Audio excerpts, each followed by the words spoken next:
Friends, hello. This is Carter, and welcome to this episode of Making It Up, my podcast where authors come on and we just talk.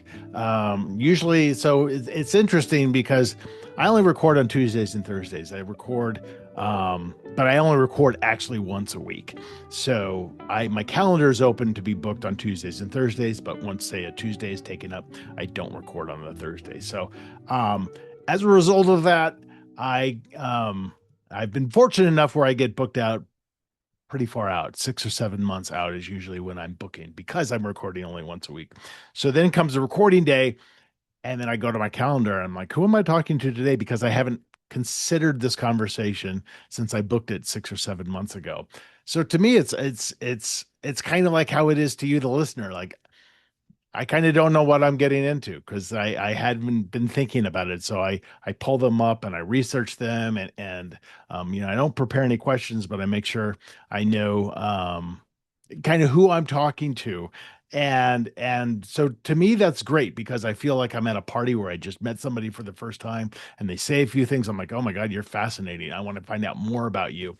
And today's episode is definitely a great example of somebody with a fascinating history that I didn't know much about until I met her. And it was one of those things where were we at a cocktail party, I would have been like, all right, come sit over at this table because I want to find out a lot about you because she is very, very interesting.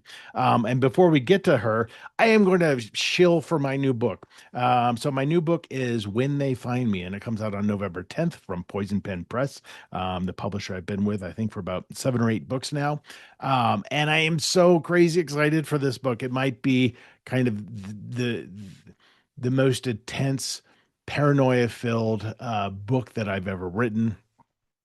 In a nutshell, it is a home invasion gone very wrong. The whole book takes place over the course of 5 hours in a blizzard 2 days before Christmas in this home in a tiny mountain town in Colorado. People have invaded this woman's home and they've gotten the wrong house. So the question becomes, who is she? Whose house have they invaded? And what are they facing when they invade this wrong person's house? And what is she hiding from? So it's called When They Find Me. Oh my goodness. If you love snow, if you love blizzards, if you love tension, you love paranoia, perhaps a little bit of violence, I think you're going to like this one. And the early reviews have been very favorable, fortunately. And it's the biggest twist in a book that I've ever written. And this twist occurred to me about 50% in because for listeners of mine, I don't outline. So I had no idea. And all of a sudden, I just had this random thought when I was actually thinking about the structure of the book and the structure of the story. It caused me to have this thought, which then caused me to have this idea about this twist that I think probably was planted in my subconscious all along. But I'm so excited for people to experience this book. So check it out at carterwilson.com. You can pre-order. Pre-orders are very, very important because all those pre-orders go towards your first week sales, and those first week sales goes towards, hoping that you're going to make some kind of bestseller list. So, if you're thinking about it or if you're interested in that book, I highly encourage you to pre-order it, and it can be from the bookseller of your choice. All those links are on my website. So anyway, that is my plug for my book, When They Find Me. All right, today's guest. So I already kind of teased her a little bit, but today's guest is Radha Lin Chaddah. So Radha, we kind of go back and forth in the conversation about her history. But I want to kind of just read a little bit of her bio so you kind of have a sense of her timeline. So, born in London to an East Indian father and a Malaysian Chinese mother, Radha grew up in Kenya, the UK, and the US. She majored in biology at the University of Chicago, earned medical and law degrees at the University of Illinois, and a Master of Public Health at Harvard University. She completed internal medicine residency training and later practiced at Massachusetts General Hospital, Harvard Medical School. So that is, so you're reading, you're like, how does this person have any time to write at all? And so we go into that in detail in the podcast about her relationship with her husband, and how they both have wanderlust and they've traveled and lived around the world. And her work and her time in China got her to the point where she co-wrote a nonfiction book with the China CDC titled HIV/AIDS Beyond the Numbers.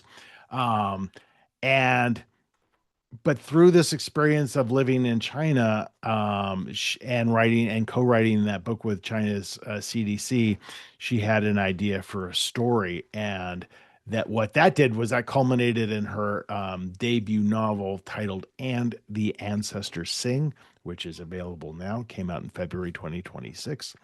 Um, and she was fascinating because this was just something that she wanted to do, but the we discussed this towards the end. The act of writing wasn't necessarily cathartic, wasn't necessarily the first step in a long writing career. It was just a story that she felt that her time in China almost caused her to write. Like she almost owed it to that life experience to write this book.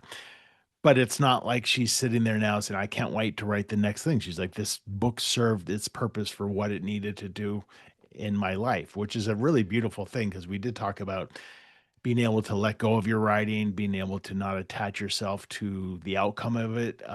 So even hearing about her, querying this book and her selling this book, she approached it with a very gentle and relaxed attitude, which I think sometimes in the world of writing, the less you try to hold on to something, the less you try to control its outcome, the greater the chances of success.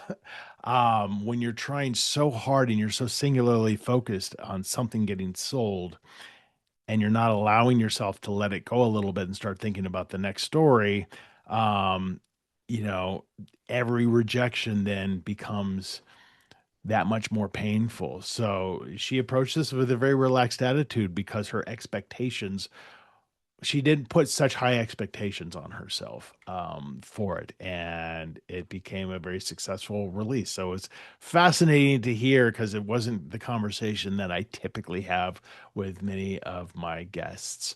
So anyway, lots of good wisdom in here. She's a fascinating person. This is my conversation with Radha Lin Chaddah.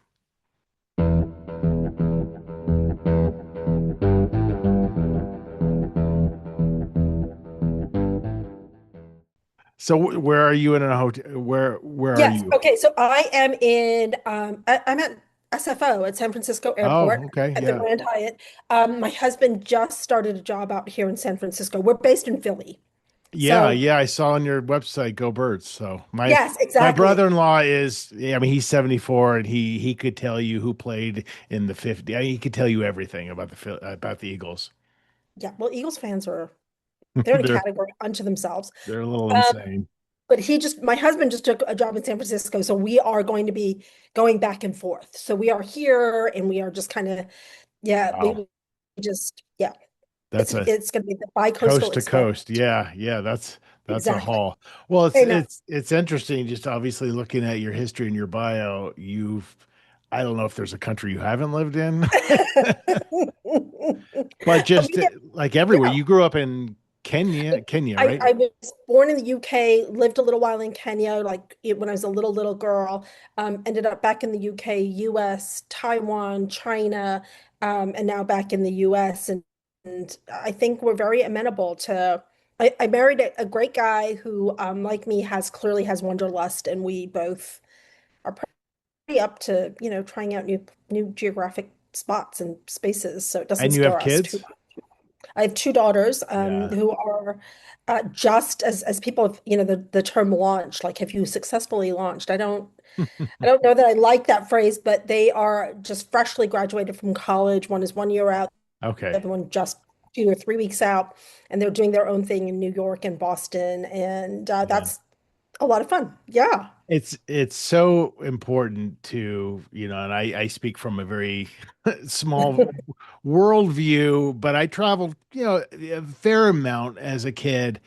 And then in college, just lived with a lot of international students, and just Yes. having that exposure for kids, any kind of international worldview is just so it's you can't even estimate how the dividends that it pays for their intellectual, flexibility, I think, as they and understanding as they get older. I completely agree. I mean, when we moved to Taiwan, well, I was practicing medicine in New York City. I had my own internal medicine practice right in the heart of Manhattan, 57th on the West Side. And my husband came home and he said, "What do you think about going to Taiwan for like 16 months?" And my practice was just up and going, and I had at that time a 4-year-old and a 3-year-old. Hmm. And I said, and we had just, kind of really settled into living in Manhattan. Um, which is a feat unto itself. And I couldn't believe he was then saying to me, "How about we go away for about a year and a half?" And then I thought about my parents and I thought about, stories of migration. I thought about what it must have taken my parents to immigrate, to different parts of the world from where they originated. And I thought, well, you know, this is it. Why not? And so we left thinking it was going to be, 16 months, and we came back 9+ years later. Wow. Well, now, on the surface of that story, I'd be like, that's a pretty selfish dude.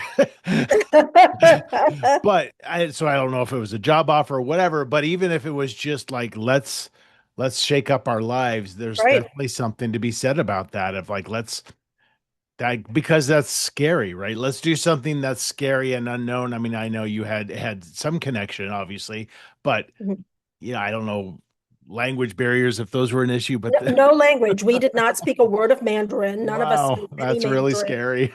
And I think, my husband is always, he lives by, he has this constant, kind of philosophy, which is, it's your responsibility to make yourself happy. Like, we all want to help each other, of course, but he's like, ultimately, we get to decide what makes us happy and try to like move towards that. And, if you are in the privileged position to be able to be like, this is not making me happy, I want to try something else, then he feels it's almost like it's on you to do that. And so, he said to me, "Listen, when will the girls have an experience like this again? This is such an opportunity." It was for his job.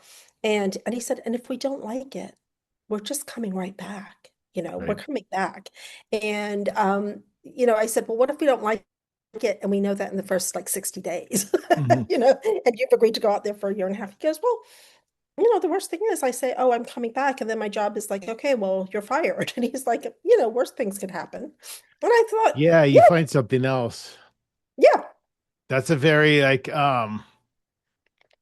it's a common, almost a very Jungian kind of philosophy, this idea, because looking at your bio, you're obviously very accomplished, you know, and then you like to your point, you open up this practice that's I think looking at your bio, I guess I would say you're the type of person who probably has this very strong vision about where your path goes forward because you had the schooling that put you on different tracks that you see the outcome of that. Mhm, And so mhm. to deviate from that, not whimsically, but certainly massively, and to do something where maybe I can't get a medical practice going there, maybe Right, I'm doing right. totally different things there's a freedom associated with that I would venture 99% of the population wouldn't even touch because because we all gravitate to what's comfortable, even if what we know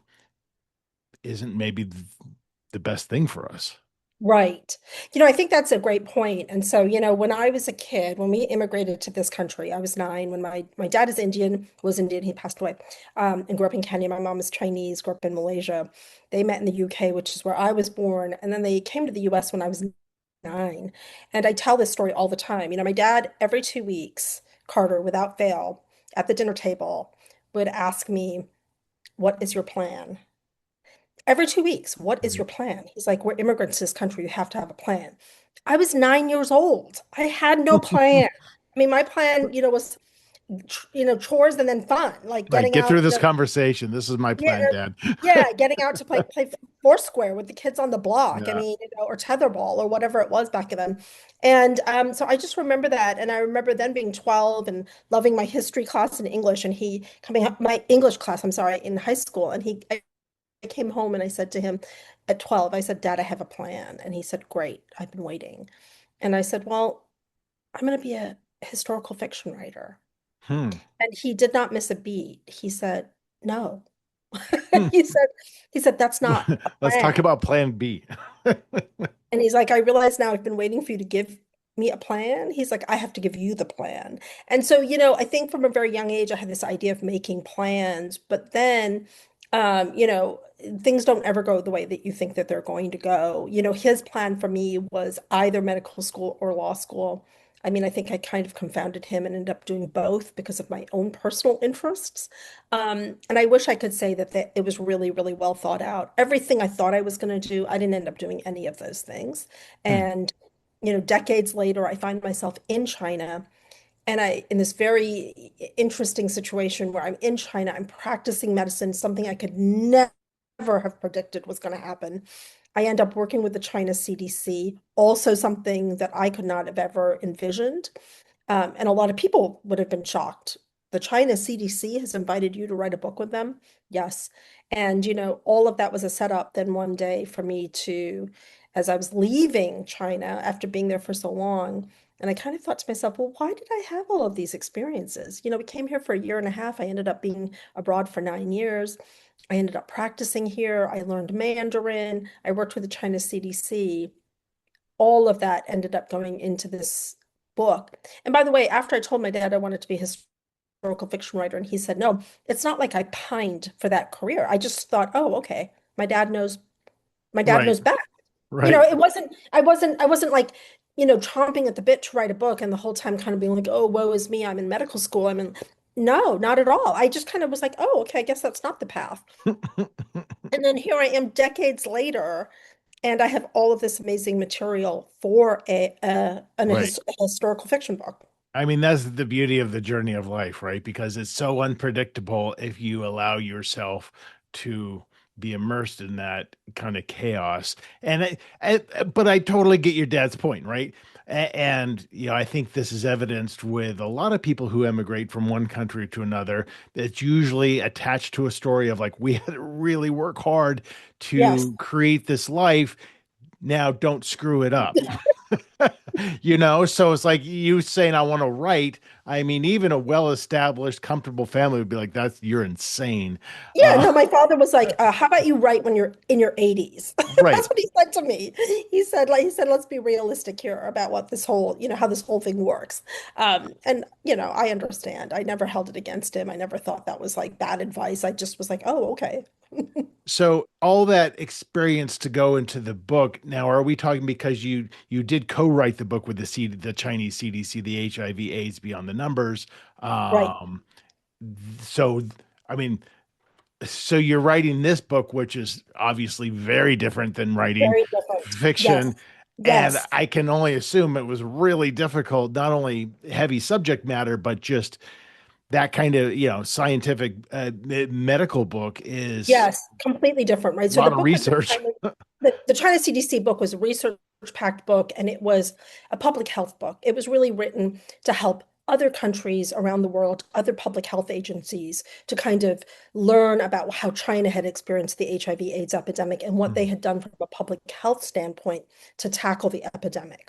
So how does that lead to a fiction book for me personally?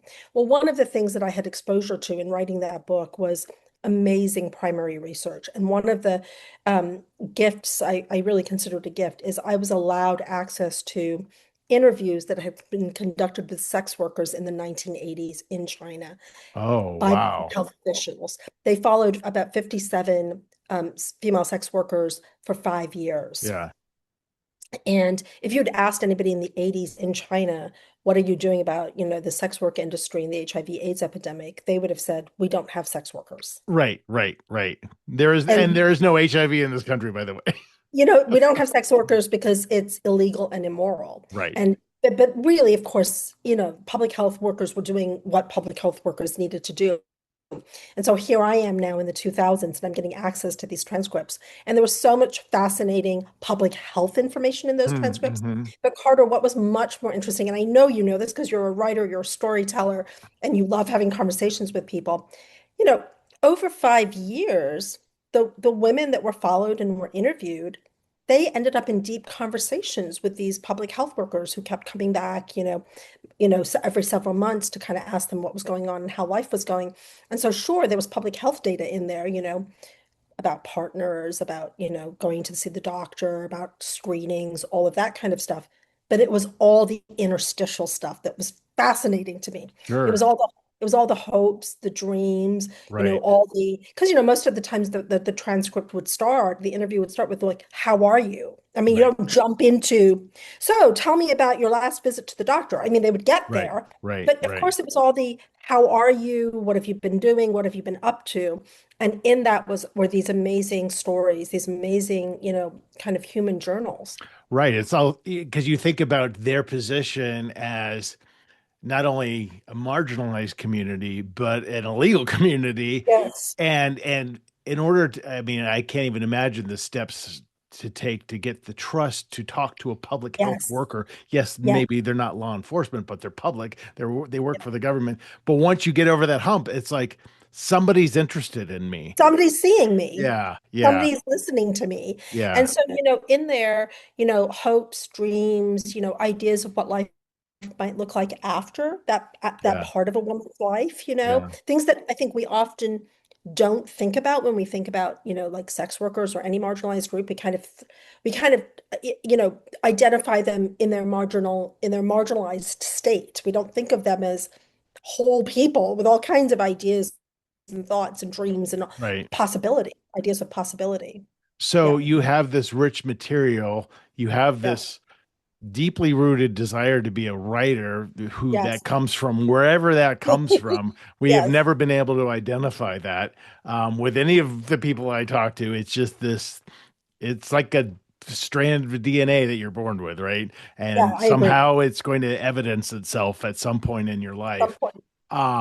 And then you have this idea for and the ancestors saying like let's but there's a huge chasm there, right? Like, it could because everyone we talk to, when you say you're a writer, they're like, "Oh, I've always wanted to write. Oh, I have this great idea," and then right in front of them exists this gorge of like, "How do I get over that? How do I actually start writing? Because I don't know what I'm doing." How did you kind of broach that? Okay, I love that question. So for me, and I love this question because I've heard it answered by so many different writers, and it's amazing how, as you know, everybody has their unique journey. So for Right, me, when I decided to write a historical fiction novel, I realized I had spent, years doing nonfiction writing. I'd been a doctor, a lawyer. I was the editor, one of the editors for my law review when I was in law school. I had written like a lot of, nonfiction articles. So the question is, how do I approach fiction? And then I thought about it and I thought, well, all good writing is persuasive. I mean, mhm, ultimately, when you're writing something, you're trying to persuade somebody to right, see something the way you see it or the way or you even to represent. persuade them to have an emotion over it. Yes. And Yeah, so I realized, okay, that's what this is. All the books that I've loved reading over the years, it's because they persuade me to enter a world that I am otherwise not in, right? And I see the characters, I feel the characters, I want to understand everything. And so when I thought about how to write this, I had that in mind. And I think because I went to law school and I'm like a big planner, uh, I plotted my book and I wrote a 43-page single-spaced outline. It took me 8.5 months to write the well, outline. yeah, that's a lot of work. And I didn't write a single word of the book until my outline was finished. Yeah. And that's how I approached it. My book is told from omniscient narrator point of view. There are multiple characters and time jumps. And so Right. I It's very complex. I And did needed those you, characters. we And I talk a needed lot that. about outlining versus pantsing, and did you just approach outlining in terms of like, hey, this looks like what I'm thinking about is really complex, and in order to get my brain around it, I need to outline it? Yes. Or did you just try and like, okay, I have to absolutely outline this?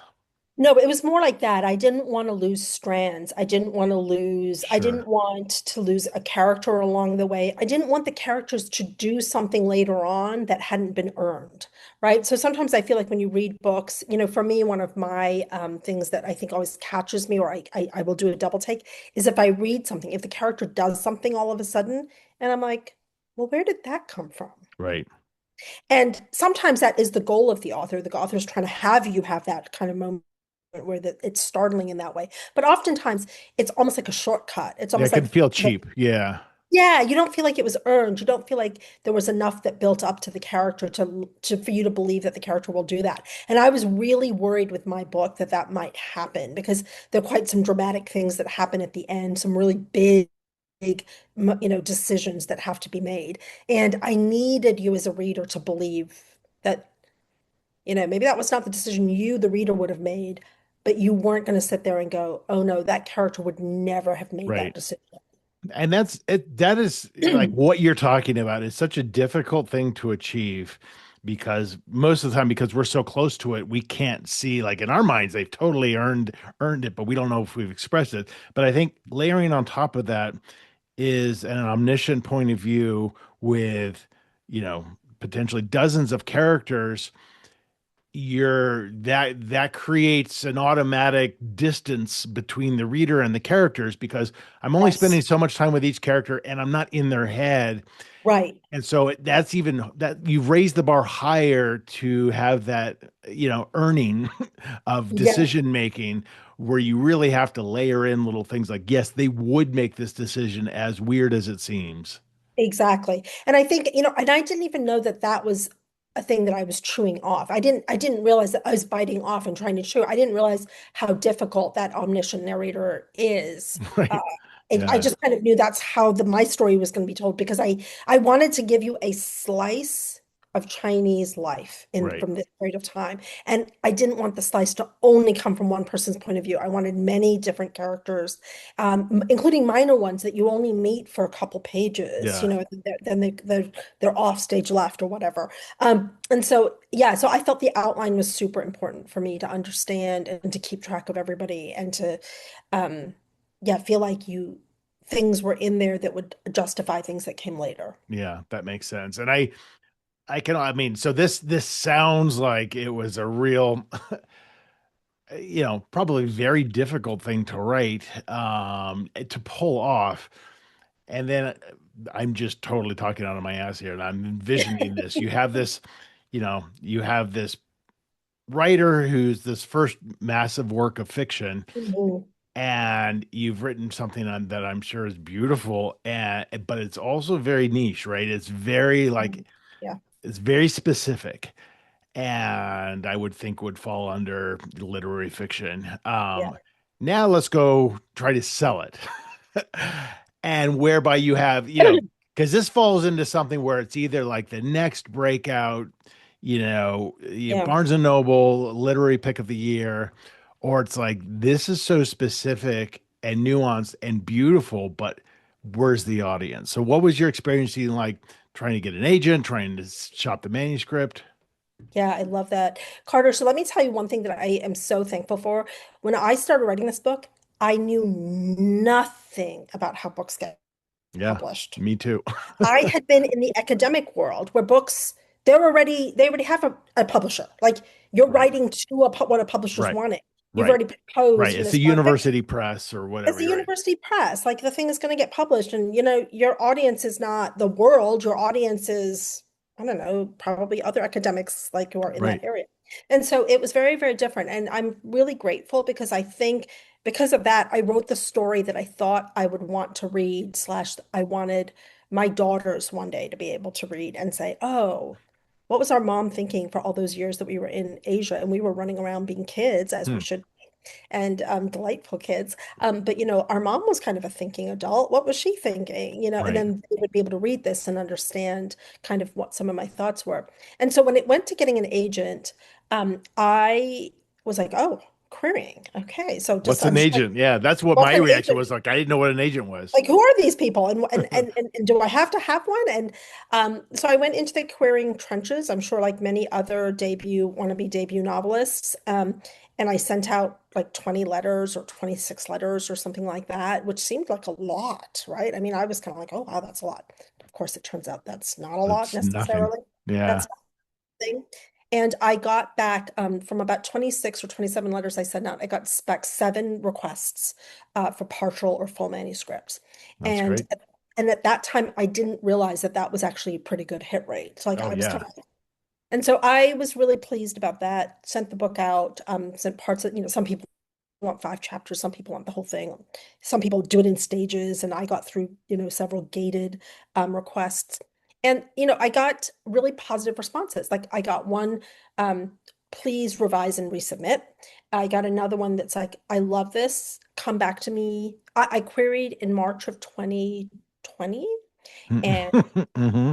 people literally said to me, I had 2 agents who said, I love this. Come back to me in 6 months when COVID is over. Because right Hmm. now, I Hmm. can't imagine trying to sell a book about COVID, about China. And because, as you know, wrote for the China CDC about HIV/AIDS, it will not surprise you that it's not a main storyline, but there is a storyline that involves a virus, right? Like the Right, HIV virus when it was emerging and it wasn't known what it was yet, and right. all of this kind of stuff. And they said, yeah, we can't sell a book about China and a virus right now. Come back in 6 months. Hmm. Well, as you know, the rest, it was not 6 months. And I was very like, okay, I guess this is not the time for a book like this. And I didn't worry about it. I just put it on the shelf. Right. I thought, okay, well, I wrote the book I wanted to write, and that's okay. And I put it away. And then I didn't start querying again for another 3 years. And Oh, that was wow. only and that was only because my husband encouraged me to. He Hmm. was like, what are you doing with that book you wrote? And I was like, oh, nothing. I was thinking of getting a couple copies bound and leaving them, giving them as Christmas gifts to the girls. And he's like, well, how about trying to get an agent? And I was like, well, I didn't feel confident about that after the last go round. And so I actually, to make a very long story short, I went to a writers conference, a hybrid writers conference, Hmm. and you had the option to submit your first 500 words anonymously of your manuscript. And then for 3 nights in a row, they picked three anonymously, three, sets of pages out of a hat. I'm sure it was all digital. It was like a digital, a wheel or something like that. And on the first night, they pulled 3 sets of pages and they read them out and to a panel, kind of like a America's Got Talent panel of editors and Wow. agents and stuff like that. And they gave honest feedback. And it was feedback. It was kind of like, oh, I would not ever request the next pages. I don't understand the voice, or oh, like what's the aim of this, or oh, like I don't like how this opened, or just. And I thought to Right. myself, oh my gosh. And I mean, by the way, it was hybrid. It's not like anybody could see anybody. But I thought, oh my gosh, I'm so glad those were not my pages. Well, guess what? My pages got pulled on the second night. Got all 5 agents were like, I would definitely ask for like more pages. And then the That's next great. day, the conference organizer reached out and said, are you okay if and it's all anonymous, can I share your name? There's an acquisitions editor who would like to talk to you from a small press, independent press. And I said, sure.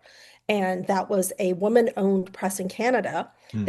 and that's how my book got acquired. I don't have an agent to this day. That's My book amazing. got acquired by a small indie press in Canada that had inked a deal with Simon and Schuster to be their distributor and like their sales arm. And That's that's great. how the book came out. Yeah. That's amazing. And, it feels Mhm. like writing that book almost felt like the way that you describe it to me, the way that I interpret it is like I have to this is a culmination of this experience. And what's fascinating to me is that the writing was almost fulfilling enough, right? It was absolute. When I finished that story, I did not know what was going to ever happen to that manuscript. Yeah. I felt completely satisfied. Right. Which is, when I work with students, I see a range, right? But what I see a lot of is like, hey, I've worked on this for 5 years. This is my this is my white whale, and Yeah. something has to happen to it come hell or Right. high water. And one of Right. the things that I preach and I coach is the process of letting go, of understanding that manuscript served a purpose that maybe you're not seeing right now, Yes. but you'll see it once you let it go. And you're already there. You're like, you're not writing something else during those 3 years that you weren't No, querying, and you're just it was like, like dealing with COVID. I'm a physician. I was following all right, the data. I was helping, people in my community. I started a new job. I was doing telemedicine, because it was like COVID times, things like this. I mean, I had moved on, and it literally was my husband saying, what happened to your book? And I'm like, Oh, you know, it's great. It's done. I'll make two copies for the girls at Christmas. He's such a signpost in your life, right? Like Yes. let's move abroad. Like I wouldn't have thought Yeah. like there's he's pointing you, like not forcing Yeah. you, but he's No. pointing you. No, he's a great partner, and I'm forever grateful that he did that. But Yeah. I share that because I've met a lot of writers as well. Like you said, I can hear the pressure when you're talking about students that they put on themselves or writers, trying to. And I am so grateful, Carter. I had none of that. I was Yeah. just like, I'm going to Right. write this story because Right, because it all goes back to, and this is the other thing in coaches, like we examine, like, why are you writing to begin with? What is the point of you doing this? yeah, And, it's some kind of emotional release, it's some kind of exploration of psyche, whatever it is, it's right, almost never, I'm writing because I want to sell a book to a publisher. right, That becomes a goal, but it's not the purpose. right. And I think writers can get those two things confused. I Um, I agree with you. And for me, I tell people this was like a love letter to those years that I was got to spend in a completely different part of the world. It's kind of a love letter almost to, that gift I feel that was given to us. And I met so many fascinating people who opened their hearts and their and told me their stories. And I was seeing patients in China. I practiced in China. I don't know if I shared that with you. After being in Asia for 3 years, and I had not practiced medicine. And guess what? I hadn't gone back to my New York City practice. I studied for and passed the foreign medical licensing exam when we moved to Beijing, and I wow. started patient. And so I think of myself as a physician first. Even to this day, I don't think of myself as an author. I think of myself as a physician. And so for the book for me was advocacy for all of those people who I had met. Yeah, that's amazing. And now, so you have this experience. Are you, do you have a bug now? Like, where you like, I want to keep writing, I want to do this? Or are you like, hey, maybe this will come to me again, but it's not at the forefront of my mind right now? It's definitely not at the forefront of my mind. I do have an idea that's brewing that's very much influenced, as you can imagine, by all the things that are happening in our country now. Like that shouldn't surprise anybody. I Sure. mean, I am the daughter of immigrants. I've lived abroad. I've been an immigrant to other countries. And so I'm fascinated by that. I'm fascinated by identity across diaspora. So I do have an idea for a book that's kind of brewing in my head, but I feel zero pressure. And Yeah. again, am so happy about that. Yeah. I think that and so, you know, I can tell because I told somebody when I started writing this book, I felt compelled to write it. Characters kept waking me up in the night and Yeah. telling me things. Yeah. And so if a new set of characters starts waking me up, yeah, I'll be very excited. But if it doesn't happen, I don't feel any sense of like, oh, but I'm supposed to be doing that. Because when you're selling a book, whether it's through an agent or through the process that you went through, regardless of the press, whether it's a small indie press or a big five or whatever, for a debut author, a lot of it's like, we love this. What else does Rada have? Yes, absolutely. That's what a lot of it's about. I've been lucky. The book has had some nice, recognition. I got to be on national TV. Hmm.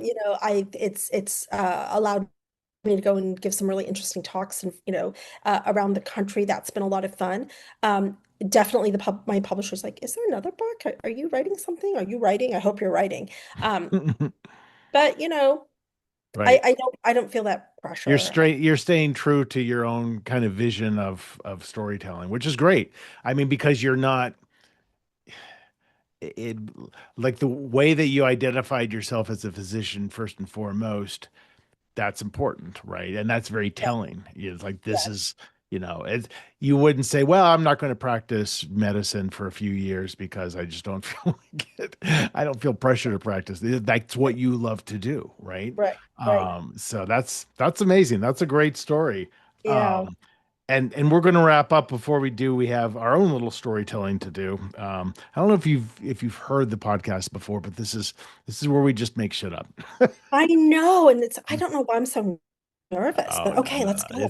it'll be fine. I've got three books chosen at random. We're going to choose one, and I'm going to choose a random sentence, and then I'm going to read that sentence, and then we'll just alternate sentences.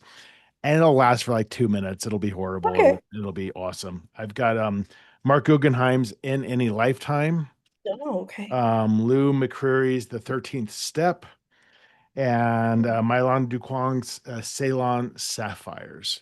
So choose one of those. They're all pretty different books. I All can't, I don't, suspense. okay. I'm going to say Ceylon Sapphires because that's just a fascinating title to And me. she's a tremendous person. All right, give me a page number between 1 and 300.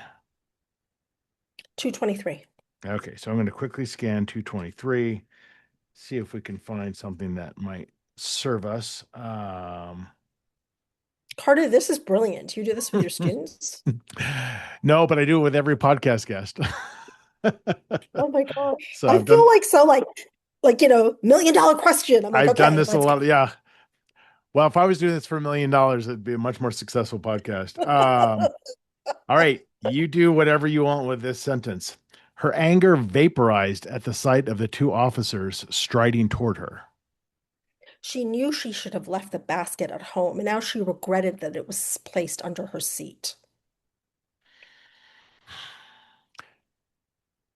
That anger turned into a fear that she tried to conceal, but nothing could stop the beads of sweat forming on the back of her neck. She rolled the window down and wondered what she should do with her hands as the officers approached her.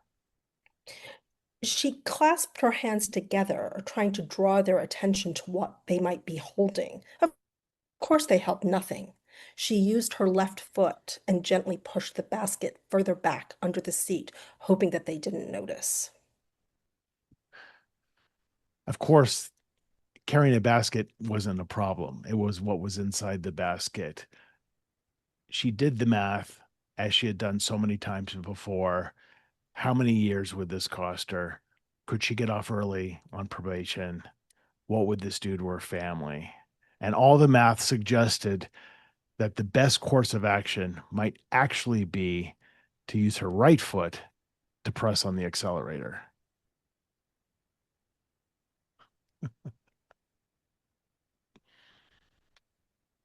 She thought the better of it suddenly because she realized that what was inside the basket was alive and that accelerating unexpectedly would certainly cause an unmissable yelp to come forth.